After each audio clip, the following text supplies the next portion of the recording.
إن الحمد لله والصلاة والسلام على رسول الله أما بعد فأعوذ بالله من الشيطان الرجيم بسم الله الرحمن الرحيم الذين آمنوا ولم يلبسوا إيمانهم بظلم أولئك لهم الأمن وهم مهتدون আল্লাহ পাক রব্বুল আলামিন কোরআনে কারীমের মধ্যে বলতেছেন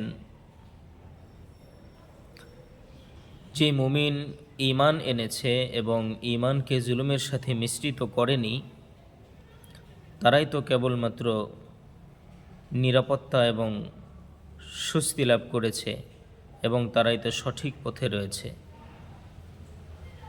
বিষয় হচ্ছে বর্তমান চলমান একটা বিষয় নিয়ে আলোচনা।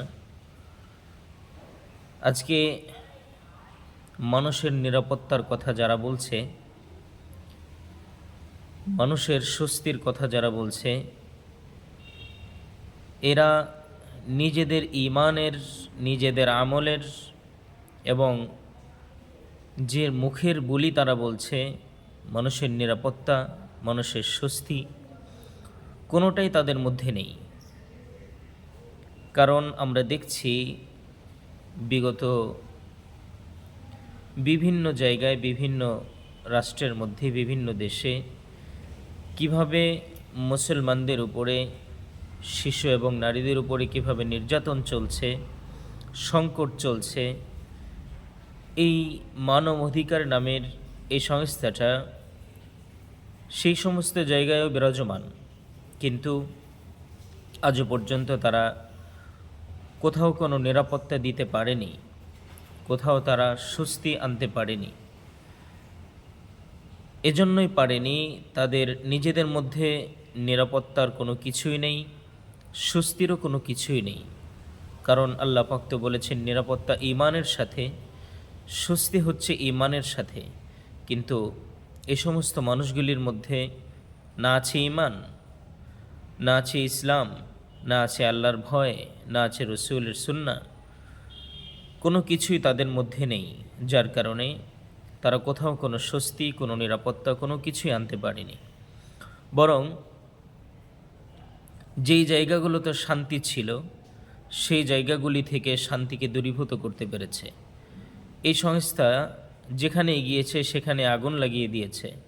এই সংস্থা যেখানে স্থাপন হয়েছে সেখান থেকেই, সেই দেশ থেকেই, সেই রাষ্ট্র থেকেই শান্তি হারিয়ে গিয়েছে।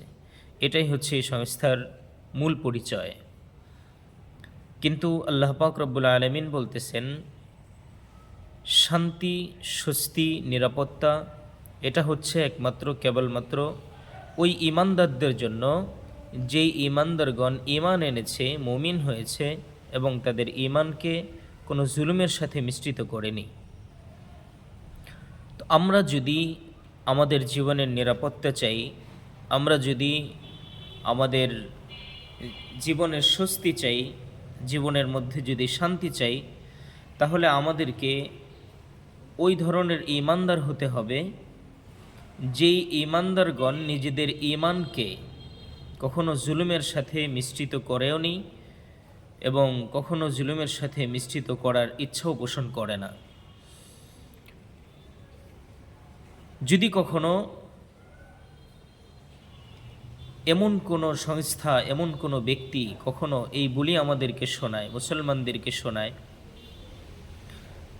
যে ঈমান ছাড়া, ইসলাম ছাড়া, শরিয়া ছাড়া, খেলাফা ছাড়া কোথাও কোনো স্বস্তি, নিরাপত্তা আনা সম্ভব, তাহলে এটা নিছক শুধু মুখের বুলি ছাড়া আর কিছু নয়। এটার বাস্তবায়ন হচ্ছে একমাত্র ঈমানের সাথে, ইসলামের সাথে, শরিয়ার সাথে, আল্লাহ পাকের বিধানের সাথে।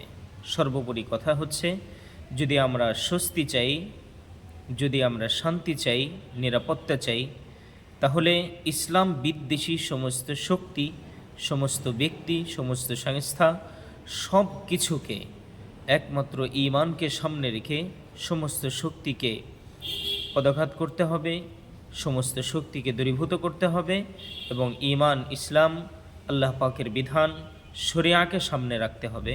তাহলে ইনশাআল্লাহ আমরা নিরাপত্তা, শান্তি, স্বস্তি ফিরে পাবো। আল্লাহ পাক আমাদেরকে বুঝার ও আমলের তৌফিক দান করেন।